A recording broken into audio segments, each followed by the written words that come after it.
Paano kung more than 1 month na, ganun pa rin yung excessive crying, yung ayaw talaga pumasok sa school? Paano? Kung more than 1 month na siya, mamu, at ang isa pang red flag is kung nagkakaroon na ng decline sa academic performance, for example, or hindi na siya nakakapag-function as a bata, no? Hindi na siya nakikipaglaro, hindi siya nakikipag-usap, naapektuhan na pati yung kanyang mga body, no? Yung nagkakaroon sila ng mga body aches and pains, nagsusuka, for example, hirap matulog, ay meron na kaming ginagawa, no? Like therapy is very important. So, kailangan meron kaming in mga exercises or yung tinatawag namin na small steps to prepare them. Pero kaya naman daw. May solusyon, kaya naman. Yes, with therapy naman.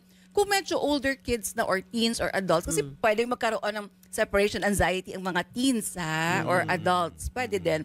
Meron also, kung kinakailangan, medications to help with the anxiety. So, medications and psychotherapy is the best way to help them.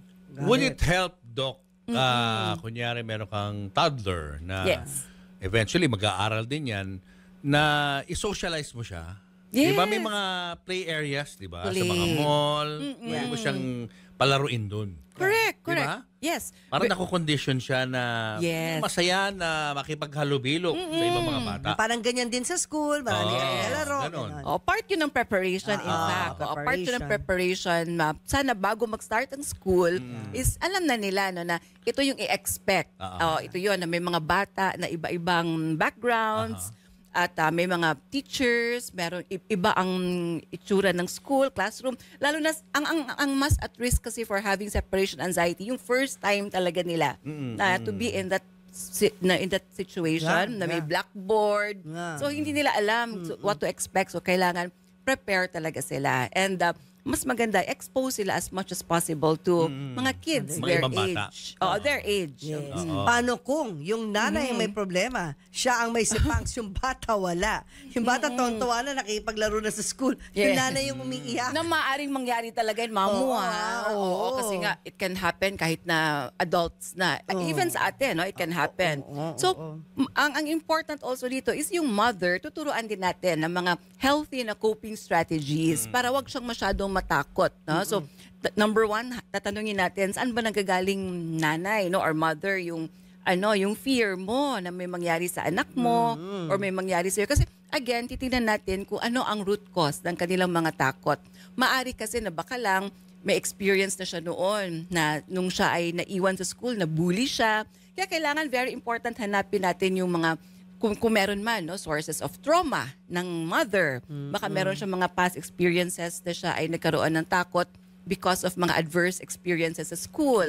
So kinakailangan like being bullied or bullying usually, yun ang cause ng trauma.